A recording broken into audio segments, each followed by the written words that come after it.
नमस्कार मित्रांनो, अनुभव स्टडीमध्ये सर्वांचं स्वागत. 12 एप्रिल 2026चे जेवढेही महत्त्वाचे चालू घडामोडीचे प्रश्न असतील, हे बुलेट रॅपिड फायरमध्ये आज आपण बघूयात. रोज आपण संपूर्ण व्हिडिओमध्ये 10 प्रश्न बघत असतो, त्याचं विश्लेषण बघत असतो. आणि हा जर व्हिडिओ तुम्हाला आवडत असेल तर व्हिडिओ लाईक करा, शेअर करा. आणि तुम्ही जर नवीन असाल तर चॅनलवरती पहिल्यांदा हा व्हिडिओ बघत असाल तर चॅनलला सबस्क्राईब करा. ओके. आणि शेजारी दिलेल्या बेल आयकॉनला क्लिक नक्की करा. रोज सकाळी 6 वाजता हा व्हिडिओ तुम्हाला पाहायला विसरायचं नाही. आणि आज जे मुंबईचं जे काही पोलीस भरतीचा पेपर आहे, त्या पेपरसाठी तुम्हाला सर्वांना बेस्ट ऑफ लक.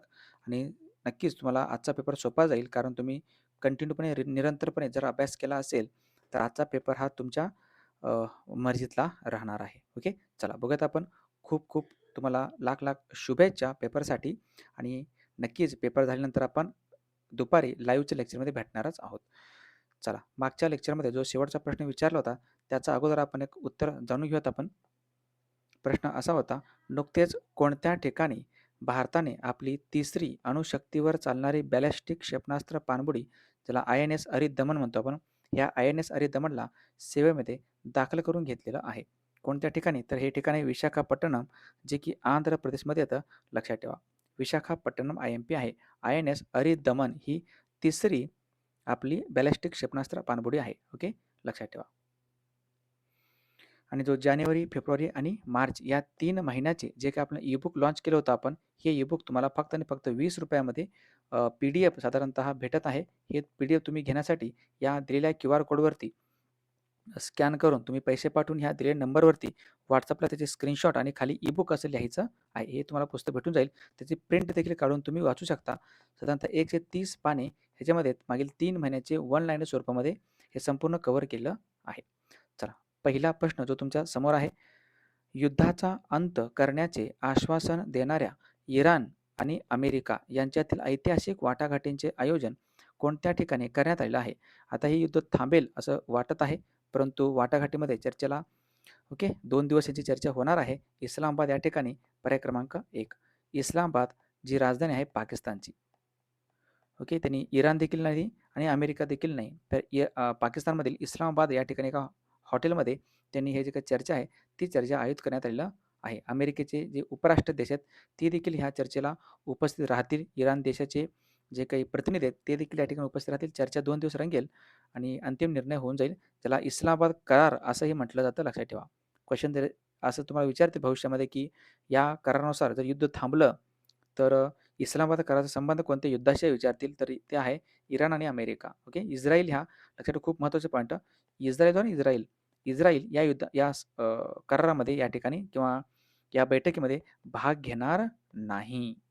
ओके, लक्षात ठेवा. IMP आहे. इस्लामाबाद पाकिस्तानची राजधानी आहे. ओके, त्याला इस्लामाबाद करार असे नाव देण्यात आले. या प्रस्तावात होर्मुझची सामुद्रधुनी पुन्हा उघडण्यासोबतच तात्काळ युद्धविरामाची तरतूद देखील आहे.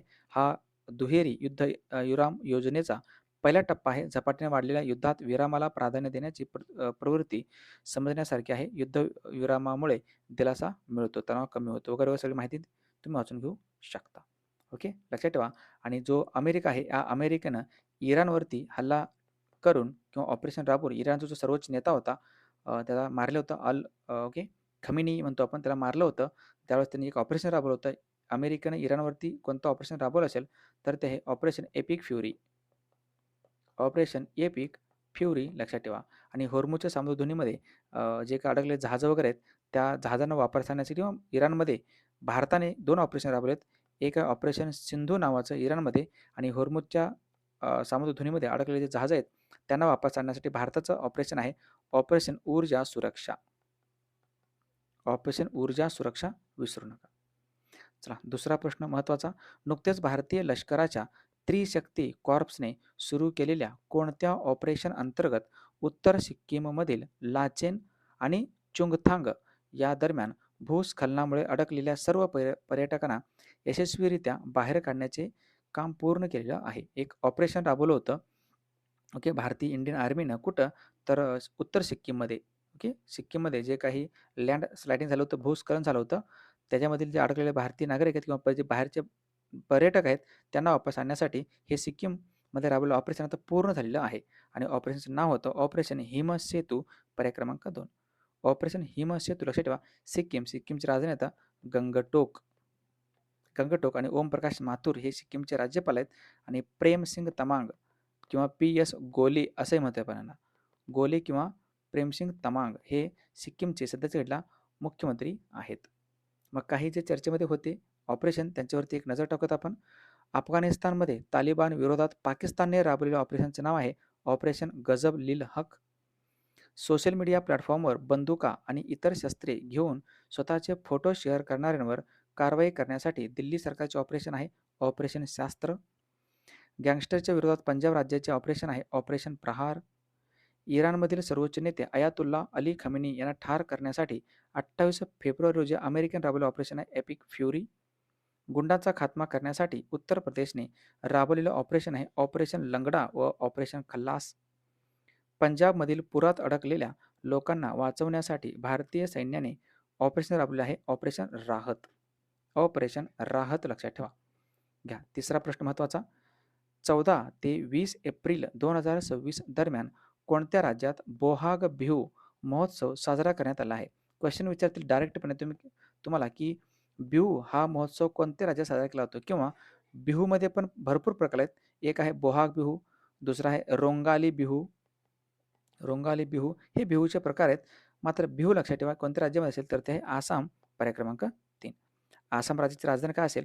दिसपूर ही आसामची राजधानी आहे. हेमंता बिश्वा शर्मा हे आसामचे मुख्यमंत्री आहेत लक्षात ठेवा.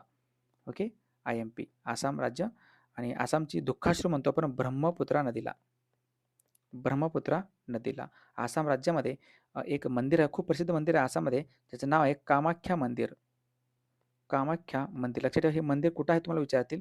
कामाख्या मंदिर कुठं आहे तर हे आसाम राज्यामध्ये येतं. कामाख्या मंदिरमध्ये एक उत्सव देखील भरला जातो त्याचं नाव आहे अंबुबाची मेळा. अंबुबाची मेळा किंवा उत्सव कुठं कोणत्या राज्यामध्ये तर या आसाम राज्यामध्ये. केरळमध्ये उत्सव असतो विशू. विशू हा नवीन सण आहे आणि ओणम हा फेस्टिवल केरळमध्ये आढळतो. ओणम लक्षात ठेवा. चौथा प्रश्न महत्त्वाचा. नुकतेच म्यूज स्पार्क नावाचे एक AI मॉडेल कोणत्या कंपनीने लॉन्च केलेलं आहे? म्यूज स्पार्क ही कंपनी आहे मेटा. मेटाचं पूर्वीचं नाव आहे फेसबुक. ओके फेसबुकला पूर्वी मेटा असं म्हणायचे. ओके सॉरी मेटाला पूर्वी फेसबुक असं म्हणायचे. फेसबुकची स्थापना झाली होती 2004 मध्ये. मार्क झुकेरबर्ग या व्यक्तीनं स्थापना केली होती. मार्क झुकेरबर्ग कसा दिसतो तर हा असा दिसतो. ठीक आहे. हा मार्क झुकेरबर्ग व्यक्ती आहे. त्यांनी म्यूज स्पार्क नावाचा एक नवीन AI मॉडेल लॉन्च केलेलं आहे. फेसबुक लक्षात ठेवा. ती मेन कंपनी आता मेटा आहे. मेटाच्या अंतर्गत काय काय येतं? मेटाच्या अंतर्गत एक फेसबुक येतं. मेटाच्या अंतर्गत येतं व्हॉट्सअप. मेटाच्या अंतर्गत येतं इंस्टाग्राम. ओके आता सगळ्यांचा तिन्हीचा पण मालक एकटाच आहे तो म्हणजे मार्क झुकेरबर्ग. इंस्टाग्राम, फेसबुक आणि व्हॉट्सअप लक्षात ठेवा. हे AI मॉडेल म्यूज स्पार्क. मग AI वरती 2-3 प्रश्न जे बनतात ते आपण रिव्हिजन करून घ्यात. महाराष्ट्र सरकारने AI केंद्र स्थापन करण्यासाठी करार केलेला आहे मायक्रोसॉफ्ट कंपनीसोबत. भारतातील पहिला AI युक्त जिल्हा आहे सिंधुदुर्ग. AI क्षेत्रात महिलांना सक्षम करण्यासाठी केंद्र सरकारचा उपक्रम आहे AI किरण. AI परिषद आहे 2025 पॅरिसमध्ये पार पडली होती. भारतातील पहिले AI आधारित डेटा सेंटर पार्क आहे छत्तीसगड. सरकारी शाळांमध्ये AI विषय अनिवार्य करणारा देश आहे UAE. गुगलचे AI 3D व्हिडिओ दूरसंचार प्लॅटफॉर्म आहे beam. Rising star in AI पुरस्कार भेटलेला आहे डॉक्टर अमय पांगरकर यांना गेल्या वर्षी. यशोदा AI उपक्रम राष्ट्रीय महिला आयोगाने लॉन्च केलेला आहे. भारतातील AI पहिली अंगणवाडी आहे वडधामणा नागपूरमध्ये येतं. भारतातील पहिले AI खाजगी विद्यापीठ आहे उत्तर प्रदेश. जगातील पहिले AI रीट बँक लॉन्च केले मलेशिया देशानं. आदिवासी भाषांसाठी भारतातील पहिल्या AI संचलित अनुवादकाचे नाव आहे आदिवानी. आणि भ्रष्टाचार संपविण्यासाठी जगातील पहिले AI मंत्री डायले लॉन्च केले अल्बानियानं. भारतातील पहिले AI शिक्षक इरिस महिला आहे आणि पहिला सार्वभौम AI पार्क लॉन्च करण्यात आलाय तामिळनाडू या राज्यामध्ये. पुढचा प्रश्न 5वा. नुकत्याच 1 ट्रिलियन रुपयांचा टप्पा ओलांडणारी पहिली भारतीय fast moving consumer goods company कोणती बनली? त्याला आपण FMCG म्हणतो आपण. पहिली FMCG कंपनी कोणती आहे जी 1 ट्रिलियन रुपयांचा जो टप्पा आहे तो पार केला आहे? ही कंपनी अमूल कंपनी. पर्याय क्रमांक 2 लक्षात ठेवा. अमूल. अमूल दूध पिता आहे इंडिया. ओके अमूल कंपनी कुठं आहे? हे अमूल कंपनी डेअरी उत्पादन बनवतं आणि हे आनंद या ठिकाणी येतं. आनंद येतं कुठं तर गुजरात राज्यामध्ये. ओके आनंद गुजरात राज्यामध्ये या ठिकाणी ही कंपनी आहे, डेअरी प्रॉडक्ट बनवते. ओके, दुग्ध उत्पादन. अमूल कंपनी वर्ल्ड नंबर 1 आहे, सगळ्यांना माहिती आहे. ओके, अमूल स्थापना. अमूलची स्थापना कोणी केली होती? ह्या व्यक्तीने केली होती. या व्यक्तीचं नाव आहे डॉक्टर वर्गीस कुरियन. डॉक्टर वर्गीस कुरियन लक्षात ठेवा. ओके, आणि ह्यांना आपण काय म्हणतो? ह्यांना आपण धवल क्रांती जनक असं म्हणतो. भारताच्या धवल क्रांतीचे किंवा श्वेत क्रांतीचे जनक, कारण 1970च्या टायमाला दुधाचा महापूर योजना आणली होती. दुधाचा महापूर योजना. दुधाचा महापूर म्हणजे काय? की दुधाचं उत्पादन हे जास्तीत जास्त वाढावं म्हणून प्रयत्न करण्यात आला होता त्यावेळेस. आणि आनंदमध्ये नॅशनल डेअरी डेव्हलपमेंट बोर्ड लक्षात ठेवा. राष्ट्रीय दुग्ध विकास संस्था कुठं आहे? तर आनंदला येतं. ही एक कंपनी आहेच आहे. शिवाय याच्यासहित एक बँक पण आहे, सारस्वत कोऑपरेटिव्ह बँक. लक्षात ठेवा, ही देखील पहिली कंपनी बनली आहे कोऑपरेटिव्ह क्षेत्रामध्ये, सारस्वत बँक. आणि आता अमूल कंपनी. दोन्ही पण 1,00,000 करोडचा जो टप्पा आहे, टर्नओव्हर आहे, तो पूर्ण केलेले आहेत. दोन्ही लक्षात ठेवा आता, अमूल कंपनी आणि सारस्वत बँक. पुढचा 6वा प्रश्न. नुकतेच खालीलपैकी कोणत्या देशाने जगातील पहिले 10G इंटरनेट सेवा लॉन्च केलं आहे? हे 10G सध्या आपण 5G वापरत आहे. ओके, 10G इंटरनेट सेवा लॉन्च केलं आहे UAE या देशानं. पर्याय क्रमांक 2 लक्षात ठेवा. UAEची राजधानी तर अबुधाबी. अबुधाबी, ज्याला आपण संयुक्त अरब अमिरात म्हणतो आपण, ज्याच्यामध्ये एकूण 13 अमिराती आहेत. 13 अमिरात आहेत. 13 अमिराती मिळून बनतो UAE. त्याच्यापैकी एक अबुधाबी आहे, एक दुबई आहे. ठीक आहे ना. सर्वात उंच इमारत कुठं आहे संपूर्ण जगातील? दुबईमध्ये आहे. बुर्ज खलिफा म्हणतो आपण त्याला. ओके, अमिरातीने जगातील पहिले व्यावसायिक अप्पर 6GHz जो आहे ना, तो इंटरनेट नेटवर्क सुरू करून जागतिक डिजिटल पायाभूत सुविधांमध्ये एक महत्त्वपूर्ण टप्पा गाठला आहे. ओके, लक्षात ठेवा. IMP इथं सगळी माहिती तुम्ही वाचून घेऊ शकता. दक्षिण कोरिया हा संपूर्ण जगामध्ये 5G लॉन्च करणारा पहिला देश होता. 5G संपूर्ण जगामध्ये पहिला लॉन्च करण्यात आलेला देश कुठला असेल तर तो आहे दक्षिण कोरिया. दक्षिण कोरियाची राजधानी आहे तर सिओल. आणि सौदी अरेबियाची राजधानी तर रियाध. रियाध लक्षात ठेवा. हे 5G लॉन्च केलेलं 5G म्हणतो, हे 10G आहे, लक्षात ठेवा. हे वर्ल्ड फर्स्ट कमर्शियल U6GHz म्हणतो आपण त्याला. हे लॉन्च केलेलं आहे UAE या देशानं. 7वा प्रश्न महत्त्वाचा. नुकतेच IUCNच्या धोक्यात असलेल्या प्रजातींच्या लाल यादीनुसार कोणत्या प्राण्यांना आता संकटग्रस्त, ज्याला आपण एंडेंजर्ड स्पेसीज, एंडेंजर्डच्या कॅटेगरीमध्ये टाकण्यात आलेलं आहे. 2 प्राणी आहेत ज्यांना हे टाकण्यात आलं आहे. एक प्राणी आहे अंटार्क्टिकामध्ये भेटणारं फर सील नावाचा प्राणी. दुसरा आहे सम्राट पेंग्विन. म्हणजे पर्याय क्रमांक 2 करेक्ट आहेत. पर्याय क्रमांक 4 करेक्ट आहे. ए आणि सी. सॉरी, इथं सी पाहिजे. ए आणि सी लक्षात ठेवा. ओके, दोन्हीही करेक्ट आहेत. अंटार्क्टिका आणि सम्राट पेंग्विन. हा आहे सम्राट पेंग्विन. ह्याला आता संकटग्रस्त या कॅटेगरीमध्ये टाकलेलं आहे. त्याला आपण एंडेंजर्ड म्हणतो आपण. IUCNच्या लिस्टनुसार एक संस्था आहे IUCN, international union for conservation of nature म्हणतो आपण. International union for conservation of nature, त्याचं हेडक्वार्टर येतं स्वित्झर्लंडमधील ग्लँड या ठिकाणी. म्हणजे ग्लँड स्वित्झर्लंडमध्ये याचं हेडक्वार्टर आहे. आणि पक्ष्यांसाठी किंवा प्राण्यांसाठी किंवा वनस्पतीसाठी जी काही रेड लिस्ट आहे, रेड लिस्ट कोण जारी करत असतं तर ते ही संस्था आहे IUCN, लक्षात ठेवा. रेड लिस्ट IMP आहे. आणि भारतामध्ये केरळ जो राज्य आहे, ज्याला आपण केरळ म्हणतो आपण, केरळ हा पहिला राज्य आहे ज्यांनी पक्ष्यांसाठी सर्वात पहिल्यांदा रेड लिस्ट लॉन्च केलं होतं. पक्ष्यांसाठी रेड लिस्ट जारी करणारं भारतातील पहिलं राज्य आहे केरळ.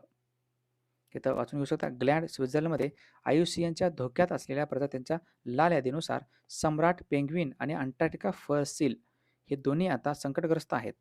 ओके, अंटार्क्टिकामधील हवामान बदलामुळे सागरी बर्फामध्ये बदल होत आहे, ज्यामुळे 2080च्या दशकापर्यंत सम्राट पेंग्विनची संख्या निम्मी होण्याची शक्यता वर्तवली जात आहे. सगळी माहिती एकदा वाचून घ्या. पुढचा 8वा प्रश्न महत्त्वाचा आहे. नुकतेच CRPF शौर्य दिन हा कधी साजरा करण्यात येत असतो? CRPFचा हा शौर्य दिवस आहे, हा 9 एप्रिल नुकता साजरा करण्यात आला. पर्याय क्रमांक 3. 9 एप्रिलला का? कारण 9 एप्रिल 1965 मध्ये ओके, जो सरदार पोस्ट आहे साधारणतः कुठं तर गुजरात राज्यामध्ये. ह्या सरदार पोस्ट गुजरात यामध्ये जो पाकिस्तानी हल्लेखोर आहेत, ओके, पाकिस्तानींनी हल्ला केला होता भारतावरती. तर सरदार पोस्ट या ठिकाणी CRPFच्या जवानांनी आपलं शौर्य जो आहे तो दाखवलं होतं. आणि साधारणतः जे दुश्मन आहेत पाकिस्तानी त्यांचे साधारणतः 30 ते 35 सैनिकात त्यांना आपण मारलेलं होतं त्यावेळेस. म्हणून CRPFचा शौर्य दिवस आपण 9 एप्रिलला साजरा करतो. कळालं? लक्षात ठेवा हे. CRPF central industrial okay central reserve police force म्हणतो आपण.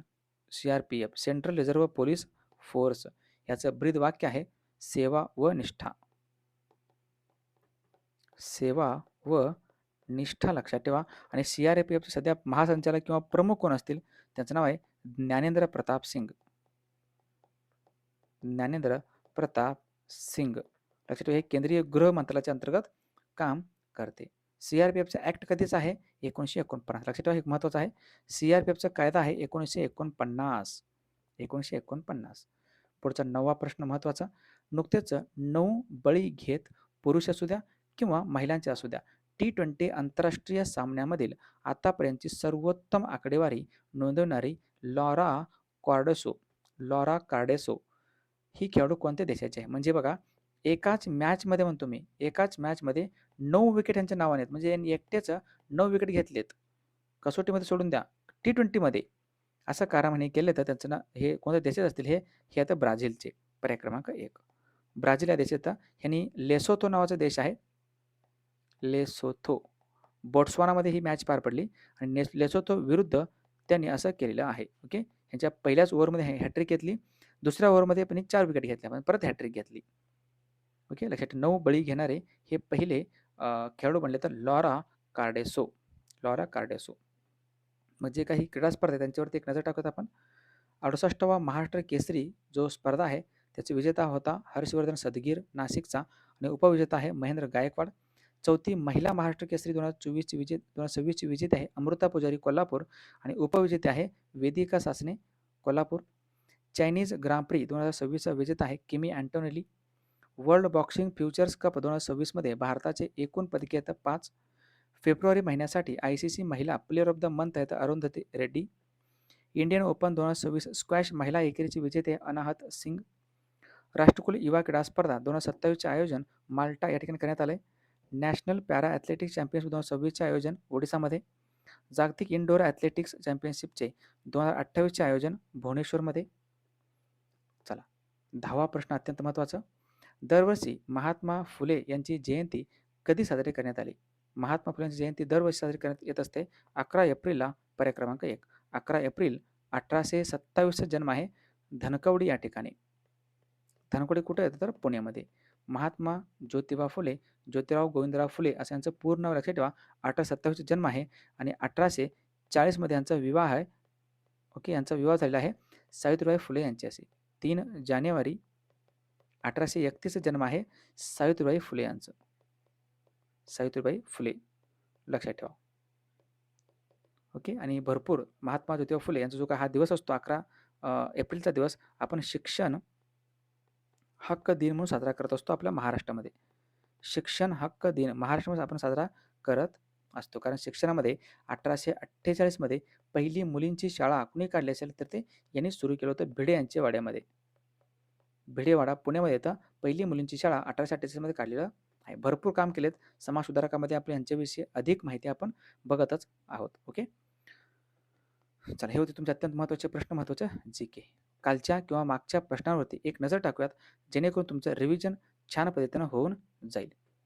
घ्या. नुकतेच कोणत्या राज्यात भारतातील पहिले स्वदेशी बनावटीच्या 500 मेगावॅट क्षमतेच्या प्रोटोटाईप फास्ट ब्रेडर रिॲक्टरचे 6 एप्रिल 2026 रोजी उद्घाटन किंवा स्थापना करण्यात आलं? कोणत्या राज्यामध्ये तर ते आहे राज्य तामिळनाडू.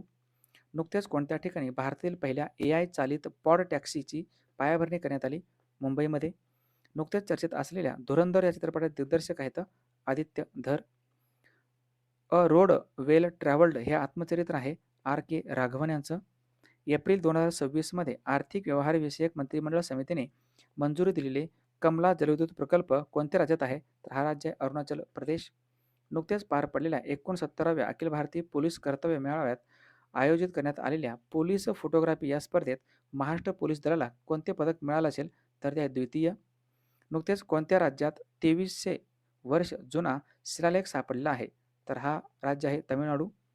दिनांक 11 व 12 एप्रिल 2026 रोजी कोणत्या ठिकाणी शासकीय व प्रशासकीय महिला अधिकाऱ्यांचं पहिलं साहित्य संमेलन मराठी साहित्य संमेलन पार पडलं? दिल्ली या ठिकाणी आयोजित करण्यात आलेला आहे.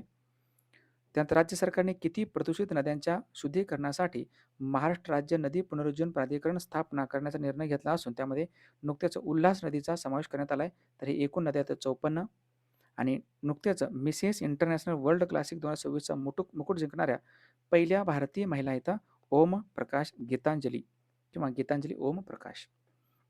चला या प्रश्नाचं उत्तर सर्वांनी कमेंट बॉक्समध्ये द्या.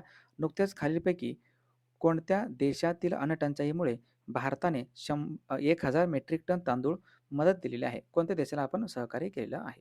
याचं उत्तर सर्वांनी कमेंट बॉक्समध्ये द्या. जर व्हिडिओ आवडला तर लाईक करा, शेअर करा आणि हे आपलं अनबोस्टचे ॲप्लिकेशन आहे.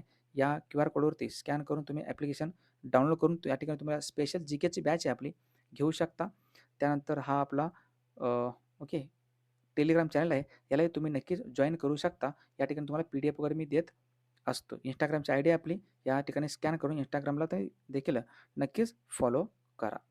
आणि जो 3 महिन्याचा आपलं PDF कोर्स आहे, ज्याला आपण ईबुक म्हणतो आपण, हे WhatsAppला तुम्हाला भेटून जाईल. या नंबरला WhatsAppला मेसेज करायचा आहे. हे PDF स्वरूपामध्ये कोर्स लक्षात ठेवा. ठिकाणी व्हिडिओ वगैरे काही नाही. ओके, हे बुक आहे साधारणतः. या QR कोडवर तुम्हाला स्कॅन करून ₹20 अगदी नाममात्र फी आहे. ₹20 तुम्हाला स्कॅन करून ह्या नंबरला त्याचे स्क्रीनशॉट आणि खाली ईबुक असं लिहायचं आहे. कोणीही कॉल बिलकुल करणार नाही ईबुकसाठी. ओके, चला. तर थांबूयात आपण. शेवटपर्यंत व्हिडिओ बघितल्याबद्दल धन्यवाद. आणि आज जे पेपर होणार आहेत त्यासाठी तुम्हाला लाख लाख शुभेच्छा. ज्यांचा आज पेपर होतील त्यांनी मला WhatsAppला अगदी क्लिअर एकदम फोटो क्लिअर करून तुम्ही GKचे प्रश्न जे आहेत ते पाठवून देऊ शकता. त्याचं विश्लेषण आपण दुपारी 1 किंवा 1:30च्या सुमारास घेऊयात. ओके, चला. थँक जय हिंद.